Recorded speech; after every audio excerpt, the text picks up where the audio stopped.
नमस्कार आदाब, मैं जावेद अहमद और आप देख रहे हैं एमजी न्यूज नेशन। लोग सिर्फ समझ जाइए अभिषेक बनर्जी और ममता बनर्जी जो रास्ता दिखाती है हम लोग वही मैप को चलते। हम लोग का अपना कोई मैप होता नहीं, अपना कोई रास्ता होता। आज यही बात है कि 2023 का शहीद दिवस से धर्मतल्ला से यही ऐलान होगा कि आना बीजेपी सरकार का खात्मा होने वाला है। 21 जुलाई 1993 को लेफ्ट फ्रंट सरकार के दौरे हुकूमत में कांग्रेस के 13 कार्यकर्ताओं को शहीद कर दिया गया। इसलिए इसी वक्त से ममता बनर्जी ने हर साल 21 जुलाई को उन शहीदों की याद में शहीद दिवस मनाती है।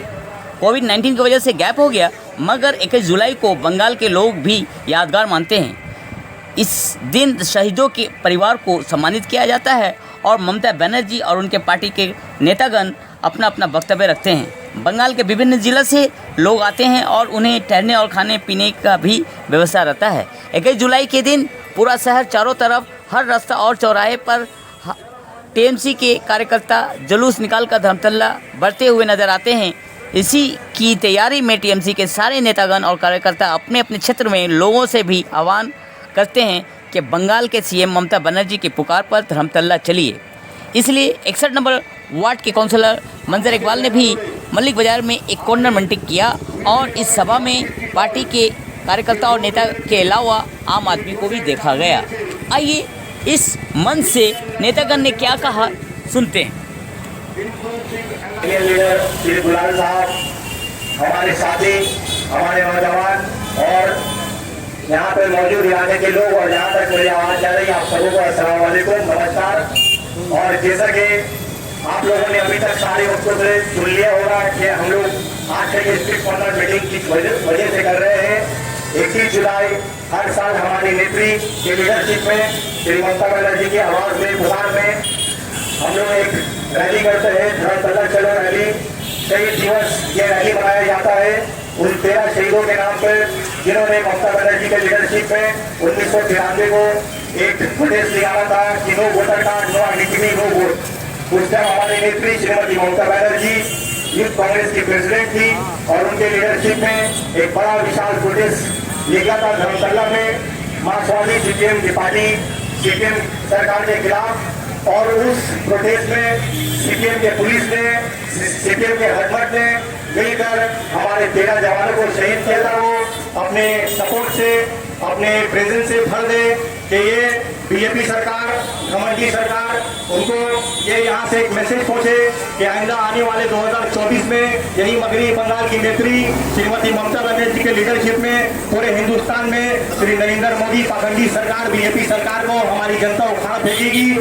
और जिस तरह अभी आप लोगों ने देखा है कि हमारा रिजल्ट जो पंचायत चुनाव में जो काफी राम बाम शाम, बीजेपी हो, सीपीएम हो, कांग्रेस हो, एक नई चवन्नी पार्टी आईएसएफ हो, सब मिलकर हमारी नेता के खिलाफ एक स्ट्रैटेजी के तहत उन्होंने रास्ते में उतरकर उन्होंने इलेक्शन में हिस्सा लेकर और मिलकर जिन्होंने लड़ाई किया, तब भी हमारे बंगाल के लोग, हमारे ग्राम पंचायत के लोग, हमारे वोटर ने ये चीख कर, ये पुकार कर बैलेट बॉक्स में हमारे जोड़ा फूल, हमारे तृणमूल कांग्रेस, हमारे ममता बनर्जी को ये आशीर्वाद दे दिया कि बीजेपी चाहे वो ईडी लगा दे, बीजेपी चाहे वो सीबीआई लगा दे, चाहे हमारे मंत्री, चाहे हमारे एमएलए को जेल में डाल दे, पर बंगाल की जनता ममता बनर्जी के साथ थी, साथ है और साथ रहेगी।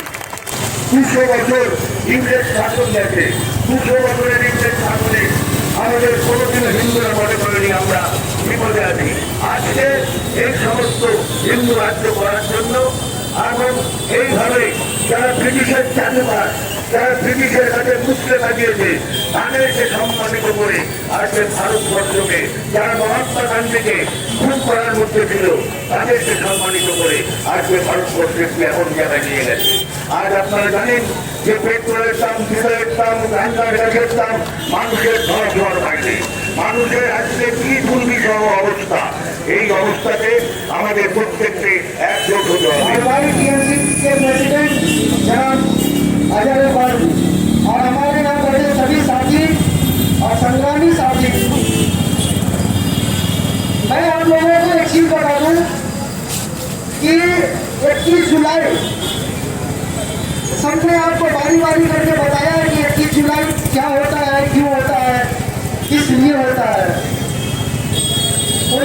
1993 मैं बहुत छोटा था उस समय, लेकिन सुनता रहता था कि क्या हो रहा है, क्या चल रहा है।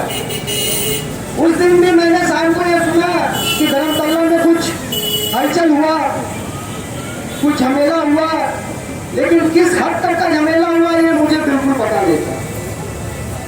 दूसरा दिन न्यूज में जब मैंने देखा अखबार पेपर में, तब पता चला कि किस तरह का सीपीएम के राज में बर्बरता हुआ है। किस तरह का बर्बरता के बारे में या तो मैंने पहले सुना था जब अमृतसर में जनरल डायर ने जलियांवाला बाग किया था, चारों तरफ से गेट बंद कर गोली चलवाई थी, और उसी तरह ज्योति बाबू ने भी चारों तरफ से धर्मतल्ला को ब्लॉकेट करके उन्होंने भी गोली चलवाई और नियत टीएमसी वर्करों के ऊपर गोली चलाई और लोगों का खून बहाया। 2024 का प्रोग्राम होगा और फिर हिंदुस्तान के लोग, आजाद हिंदुस्तानी, वो ये देखना चाहेंगे कि 2014 से पहले का जो हिंदुस्तान था और 2014 के बाद नरेंद्र मोदी का हिंदुस्तान, जिसमें जमीन आसमान का फर्क है। आप किस हिंदुस्तान में जीना चाहते हैं? आपका हक है, वोट देना भी हक है, हर आंदोलन देना में भी रहना शरीक है। आपको आंदोलन करना है, सिर्फ इलेक्शन के लिए नहीं, महंगाई के खिलाफ करना है, आपको आंदोलन करना है, बेरोजगारी के खिलाफ आपको आंदोलन करना होगा, इंसानियत के खून के खिलाफ। नरेंद्र मोदी की गवर्नमेंट जो आज पूरे हिंदुस्तान में बद से बदतर की तरफ आजाद हिंदुस्तानियों को ले जाने की कोशिश कर रही है, उसके खिलाफ आपको आवाज उठाना पड़ेगा। सिर्फ 34 या 35% वोट लेकर पार्लियामेंट को दखल करके रखा है, जबकि 64% लोग आज भी इनके खिलाफ है। बस कमजोरी हमारी ये है कि हम बटे हुए हैं और ये अकेले हैं। इसी बंटवारा को खत्म करने के लिए आज भी बेंगलोर में एक नया प्रोग्राम लिया गया है और आइंदा दिन भी इसे मजबूत से मजबूत करने के लिए श्रीमती ममता बनर्जी पूरी कोशिश कर रही है और इनकी कोशिश बेजा कभी नहीं जाती, क्योंकि ये आंदोलन करने वाली वाहिद औरत है जो पूरे हिंदुस्तान का नक्शा बदल सकती है। 19 जुलाई के साथ आज जुड़ा है शहीद दिवस, वो दिवस जहाँ हम अपने शहीदों को याद करते हैं, उनकी याद में कुछ वक्त हम बिताते हैं, कुछ बातें करते हैं और आने वाले दिनों के लिए कुछ इन शहीदों का खून बेजा न जाए, उन पर हम कुछ नई प्लानिंग लेते हैं। यही प्लानिंग लेना है। शहीद दिवस इससे पहले भी है, होता आया है और होता रहेगा। शहीद दिवस 1948 महात्मा गांधी का कत्ल, 30 जनवरी को भी एक शहीद दिवस था जब नथुराम गोडसे हिंदू महासभा का एक नेता हमारे बापू को शहीद किया था।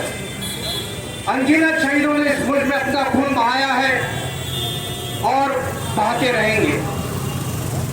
ये शहीद दिवस सन 1993 बायावास की गवर्नमेंट के खिलाफ यूथ कांग्रेस की तरफ से एक तहरीक हुआ था, आंदोलन हुआ था।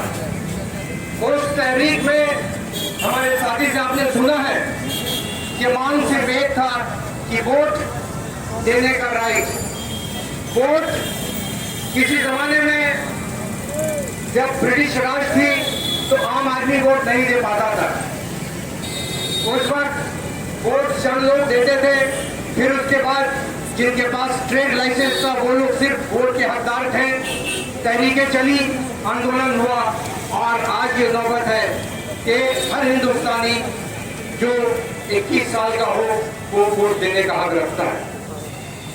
इसी वोट के लिए एक तहरीक हुआ था 1993 में, मांग थी कि वोट देने का जो हक है वो सिर्फ आइडेंटिटी कार्ड दिखाकर किया जाए।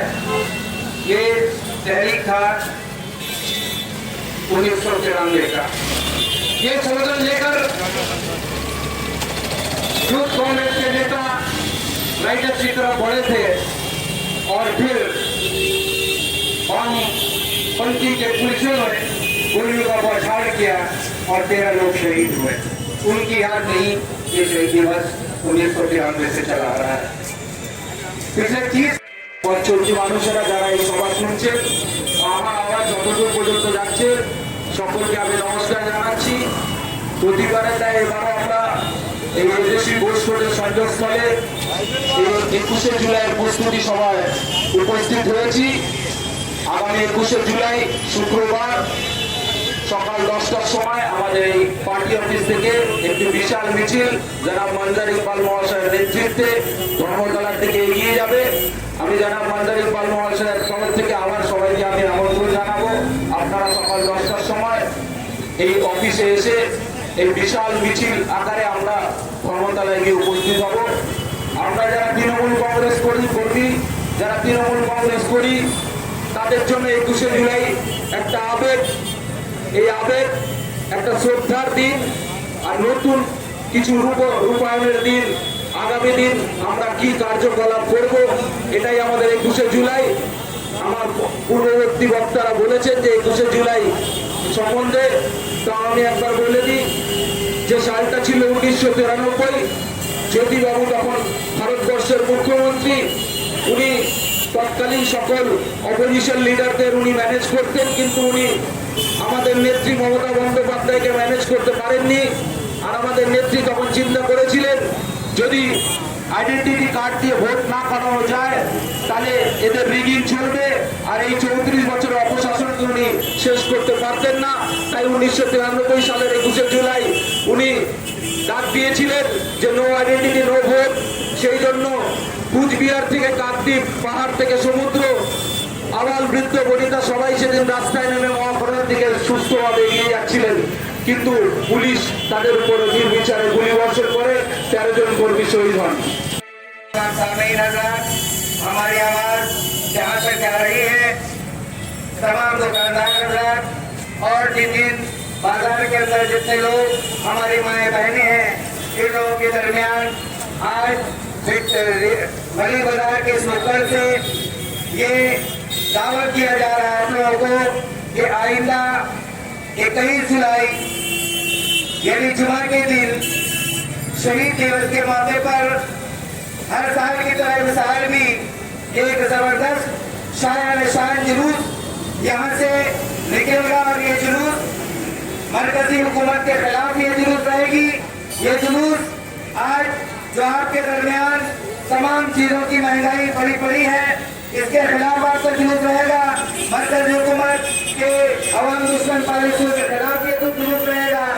आपको जानना चाहिए कि जहाँ खाद्य साथी के तहत मगरबी बंगाल में हर एक आवाम उल्लास को 5 किलो 7 किलो चावल अगर उन लोगों को मिल रहा है तो वो उसको जलाने के लिए आपको 1200 रुपए का सिलेंडर खरीदना पड़ रहा है। कहाँ पे ला करके कर दिया है हम लोगों के दरमियान हमारे माशियात को, हमारे जिंदगी गुजारने का तौर तरीका को क्या है। कभी आप ये सोच चुके थे कि अगर आपको चावल मुहैया अगर फ्री में होगी तो मरकजी हुकूमत या मोदी सरकार आपसे 1200 रुपए सिलेंडर चावल को बनाने के लिए लेती है। ऐसे जिस जगह पे आप देखिए जहाँ नजर जा रहा है, आज तो कोई ऐसा आदमी, कोई ऐसा शख्स, हाँ वो तालीम याफ्ता हो या ना हो, जो आदमी जानकारी रखता हो या ना हो, ये यूट्यूब के जरिया या सोशल मीडिया के जरिया, प्रिंट मीडिया के जरिया, इलेक्ट्रॉनिक मीडिया के जरिया हर बात आपके सामने आ जा रही है और हर चीज आईने की तरह आपके सामने है कि मरकजी हुकूमत किस तरीके से हुकूमत को छोटी करती जा रही है। कहीं वो एयरपोर्ट को बेच रही है, कहीं एयर इंडिया को बेच रही है, हमारे सबसे बड़ा महकमा रेलवे को बेच रही है। इस तरीके से हिंदुस्तान की जितनी तंजीम है, हुकूमत की जो अपनी तंजीम है, ये तंजीम को ये अपने दोस्तों के हवाले कर रही है। ये हिंदुस्तान एक जन्नत निशान हिंदुस्तान है। आज भी हिंदुस्तान पूरी दुनिया में फर्ज से इसका सर ऊंचा है और इसका फर्ज आज हम लोग जब तक रहेंगे हमारा देश, हमारा मुल्क हिंदुस्तान इसी तरीके से सर ऊंचा रहेगा। মমতা ব্যানার্জির পাশে সেদিন দাঁড়াননি, কিন্তু মমতা ব্যানার্জির একটাই সংকল্প ছিল যে পশ্চিমবঙ্গ থেকে বামফ্রন্টকে সরাতে হবে। দীর্ঘ লড়াই এবং তিনি পশ্চিমবঙ্গের সমস্ত জেলায় ঘুরে ঘুরে জনমত সংগঠিত করেছিলেন যে লো আইডেন্টিটি লো ভোট, অর্থাৎ বিনা পরিচয় পত্রে কোনো ভোট হবে না, কোনো নির্বাচনে যাওয়া যাবে না। সেই পশ্চিমবঙ্গের 1977 সালে বামফ্রন্ট ক্ষমতায় আসার পর থেকে প্রতিটা নির্বাচনে ভোটার লিস্টের কারচুপির মাধ্যমে প্রতিবার নির্বাচনে নির্বাচিত হয়ে আসত। মমতা ব্যানার্জি প্রদেশ যুব কংগ্রেসের সভাপতি হওয়ার পর তিনি তার প্রতিবাদ করতে লাগলেন যে এই ভোটার লিস্টকে সংশোধন করতে হবে। কিন্তু তৎকালীন পশ্চিমবঙ্গের কংগ্রেস এবং দিল্লির যারা এআইসিসি নেতা তারা কেউ মমতা ব্যানার্জির পাশে সেদিন দাঁড়াননি। কিন্তু মমতা ব্যানার্জির একটাই সংকল্প ছিল যে পশ্চিমবঙ্গ থেকে বামফ্রন্টকে সরাতে হবে। দীর্ঘ লড়াই এবং তিনি পশ্চিমবঙ্গের সমস্ত জেলায় ঘুরে ঘুরে জনমত সংগঠিত করেছিলেন যে লো আইডেন্টিটি লো ভোট, অর্থাৎ বিনা পরিচয় পত্রে কোনো ভোট হবে না, কোনো নির্বাচনে যাওয়া যাবে না। সেই कि आप लोग 21 जुलाई धर्मतल्ला चलो ममता बनर्जी की पुकार पर, जनाब मंडल इकबाल साहब की अपील पर जिस तरह से आप लोग यहाँ चैन सुकून से रहते हैं, ये वही ममता बनर्जी मगही बंगाल की वज़ीर आला है जो तहरीक करते हुए 1993 ईस्वी की तहरीक को आप याद रखें कि मगही बंगाल में जिस तरह से बाया महाज की बर्बरियत का हुकूमत था उसको खत्म करने के लिए वो तहरीक चलाती थी। और 21 जुलाई को जो तहरीक थी वो आपने हमारे स्पीकर से सुना कि शनाख्ती कार्ड को लेकर के कि एक शनाख्ती कार्ड बनाया जाए, ये उनकी अपील थी ममता बनर्जी की, क्योंकि बाया महाज की हुकूमत अपनी बर्बरियत, अपनी ताकत के जरिया, अपने गुंडा बाहिनी के जरिया हुकूमत चलाती हुई आ रही थी, हुकूमत जीतती हुई आ रही थी। इसी तरह से ये 21 जुलाई हर साल ममता बनर्जी उन शहीदों की याद में धर्मतल्ला में एक मीटिंग करती है और हर साल एक संकल्प लेती है कि हमें आगे साल क्या करना है। वो अपने अवाम के तहरीक के जरिया, अपने अवामी तहरीक को लेकर, अपने अवाम को साथ लेकर ये तहरीक के आदि है। आज जिस तरह से पूरे हिंदुस्तान में आप देख रहे होंगे कि बीजेपी की किस तरह से बर्बरियत हो रही है, किस तरह से वो जुल्म सितम ढा रहे हैं, इससे सभी तबके के लोग परेशान हाल है। कोई ऐसा तबका नहीं जो खुशहाल है, सभी के सभी परेशान हैं। और 21 जुलाई को ममता बनर्जी एक संकल्प लेने वाली है, एक ऐलान करने वाली है कि आइंदा 2024 को जो लोकसभा का चुनाव होगा उस चुनाव में किस तरह से वो अपनी अमली बनाएंगी, किस तरह से वो रणनीति अपनाएंगी कि चुनाव में बीजेपी को किस तरह से हराया जाए। ये सारे के सारे सियासी जमात भारतीय जनता पार्टी को पश्चिम बंगाल में मजबूत करने की साजिश कर रहे हैं। ये हमें देखना होगा, इससे बचना होगा। और भी हमारे यहाँ स्पीकर आपको बताएंगे डिमांड था कि वोटर शनाख्ती कार्ड बनाया जाए और उसके माध्यम से चुनाव होगा। ये बहुत ही जेन्युइन डिमांड था जिसको बाद में इलेक्शन कमीशन ने अपनाया और वही वोटर शनाख्ती कार्ड आज एक डॉक्यूमेंट का शक्ल ले लिया है। ममता बनर्जी के उस डिमांड पर हम लोगों ने उस वक्त राइटर्स घेरों का प्रोग्राम लिया था, राइटर्स घेराव का प्रोग्राम लिया था। ज्योति बसु की पुलिस राइटर्स जाने से पहले ही ओपन फायरिंग करना शुरू कर दी, जिसके नतीजे में 13 नौजवानों का खून बहा था, नाहक खून बहाया गया था। बुद्धदेव भट्टाचार्य कलकत्ता पुलिस के इंचार्ज थे, तुषार तल्लुकदार पुलिस कमिश्नर इन तीनों के मिली भगत से ये हादसा हुआ था, हादसा करवाया गया था, नाजायज खून बहाया गया। उसी को याद रखने के लिए ममता बनर्जी उस वक्त ही ये शपथ ली थी कि जब तक हम जिंदा है मेरी सांस में सांस है, हम 21 जुलाई को उन शहीदों को ये करते आएंगे, उन शहीदों के याद में हम उस दिन का शहीद दिवस मनाते आएंगे। ममता बनर्जी ने ऐसा शपथ लिया।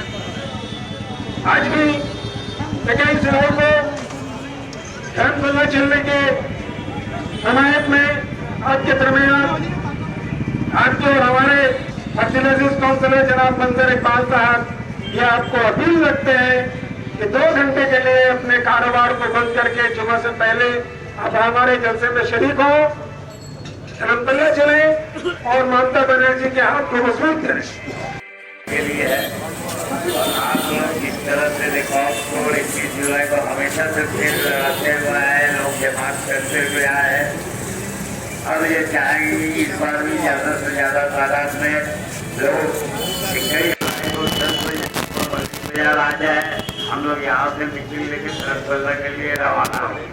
ये मेरी अपील है, गुजारिश है और तमाम लोगों से ये गुजारिश है कि सभी लोग इसको समर्थन करते हैं कि प्रोग्राम में सिर्फ पार्टी वोट करनी नहीं रहता, पार्टी को सपोर्ट करने वाला भी रहता, पब्लिक भी रहता है। 21 जुलाई को जो सीपीएम ने हमारे नौजवानों को शहीद किया था उसकी याद में हम लोग ये शहीद दिवस भी मनाते हैं। तो आप लोगों से पुरजोर अपील है कि आप लोग 21 जुलाई के प्रोग्राम को हर साल की तरह इस साल भी सक्सेस करें। इसमें शहीद दिवस जो मनाया जाएगा, इसमें नया कोई खास क्या बात है? खास यही बात है कि 2023 का शहीद दिवस से धर्मतल्ला से यही ऐलान होगा कि आने वाला 2024 राज्यसभा इलेक्शन बीजेपी सरकार का खात्मा होने वाला है। और जो आज जो बेंगलोर में 26 पार्टी का सारे अपोजिशन पार्टी का जो मीटिंग हुआ और जो रिज़ल्ट निकला, इससे ये ऐलान हो चुका है कि बीजेपी का उल्टा गिनती स्टार्ट हो चुका है और 70% वाले सब वोटर्स चाहे सब पार्टी वो एकजुट हो चुके हैं और 30% लाकर जो अपना सरकार बना रहे थे 10 साल से 2 बार सरकार बना चुके, तो उनका खात्मा का टाइम स्टार्ट हो चुका है। शहीद दिवस के साथ साथ 2024 का मैप रूट बनेगा धर्मतल्ला से, इसके बारे में थोड़ा सा बताइए। देखिए, मैप रूट तो जनता ने बना दिया है। ये पंचायत इलेक्शन जो बीजेपी चिक चिक के बोल रही थी, सेंट्रल फोर्स, सीआईएसएफ, बीएसएफ सब फोर्स लगा के देख ली। यहाँ तक का चाहे वो बीजेपी के मंत्री जो बंगाल से एमपी हो, निषेध परमानिक हो, चाहे वो ठाकुर हो, चाहे वो दिलीप घोष हो, चाहे वो शुभेंदु अधिकारी, ये लोग भी अपना गढ़ नहीं बचा सके। ये लोग बीजेपी के मंत्री है और बीजेपी के मंत्री होने के बावजूद ये लोग अपने गार्जियन या उनके जो बोलिए लीडर बोलिए अमित शाह को उन्होंने खास करके रिक्वेस्ट किया था कि उनको वो लोग अपने कॉन्स्टिट्यूंसी में एक्स्ट्रा फोर्स रखे।